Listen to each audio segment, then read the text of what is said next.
ഏത് സംഗതിക്കും ആയുധം ദുആയാണ്. ഇന്ന് മനുഷ്യൻ നിർമ്മിത മരുന്നുകളോ യന്ത്രങ്ങളോ ഒന്നും മതിയാവുന്നില്ല, മതിയാവിട്ട് കാണുന്നുമില്ല. ഇന്നലെ കണ്ടില്ലേ ഒരു ഉമ്മ 6 മാസം ഗർഭിണിയായ ഒരു ഉമ്മ എന്നെ ഫോൺ വിളിച്ച് പറഞ്ഞു, തങ്ങളെ ഞാൻ ഗർഭിണി ഞാൻ ഹോസ്പിറ്റലിൽ സ്കാൻ നോക്കി നോക്കുമ്പോൾ പറഞ്ഞത് കുട്ടിക്ക് തലയില്ല എന്ന് പറഞ്ഞു. അപ്പം ഞാൻ ചോദിച്ചു ബാലുണ്ടോയെന്ന് ചോദിച്ചു. കുട്ടിക്ക് തലയില്ലാന്ന്. അപ്പം ഞാൻ ചോദിച്ചു ബാലുണ്ടോയെന്ന് ചോദിച്ചു.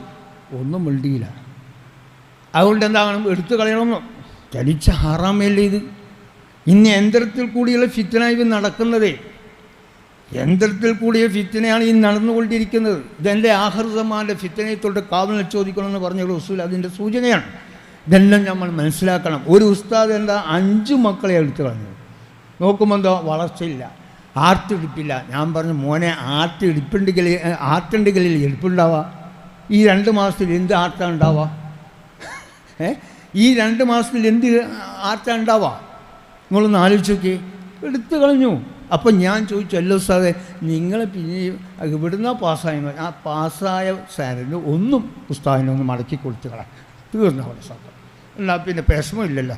വെറുതെ ആ ഉസ്താദിൻ്റെ പിന്നിൽ നിസ്കരിക്കാൻ പറ്റുമോ? ഒന്ന് ആലോചിക്കേണ്ട കാര്യമില്ല. ഇതല്ലോ ഇന്നും കൊടുത്തിട്ടില്ല. 5 മക്കളെയാണ് എടുത്ത് കളഞ്ഞത്. ഞാൻ പറഞ്ഞു, ഉസ്താദിനെ നിങ്ങളെ എൻ്റെയും ആരെയും കൊണ്ടുണ്ടാകുന്നല്ല ഇത്. അള്ളാഹുവിൻ്റെ മൗലാന ഫദ്ല് കൊണ്ട് കിട്ടുന്നതാണ് ഈ സമ്പത്ത്. അതിന് നിങ്ങൾക്ക് വളർച്ചയില്ല എന്ന് പറഞ്ഞ് നിങ്ങൾ എടുത്തു കളഞ്ഞാൽ എന്തായിരിക്കും നിങ്ങൾ ശിക്ഷ എന്നൊന്ന് ആലോചിച്ചു. ഞാൻ ചോദിച്ചല്ല, നിങ്ങൾ ആർക്ക് വേണ്ടിയാണ് നിൽക്കാൻ? അത് ഉമ്മാക്ക് വേണ്ടിയാണ് പറഞ്ഞു. ഉമ്മാക്ക് വേണ്ടിയാണ് നിൽക്കാൻ. അപ്പോൾ ഉമ്മ എന്നെ പറഞ്ഞ് എടുത്തു കളഞ്ഞു. എന്താ ഇപ്പോൾ ഇതിൻ്റെ അർത്ഥം? എന്താ ഇപ്പോൾ പറയേണ്ടത്? ഉസ്താദന്മാർക്കും നിന്നിട്ടും പാട്ടാ, മറ്റുള്ളവർക്ക് ഇരുന്നിട്ടും പിന്നെ മറ്റേ ആലിങ്ങൾക്ക് ഇരുന്നിട്ടും ഉസ്താദന്മാർക്ക് നിന്നിട്ടും പാടാന്ന് പറഞ്ഞ പോലെ കഥയാണ്. അള്ളാഹു നമ്മളെ രക്ഷപ്പെടുത്തി തരട്ടെ.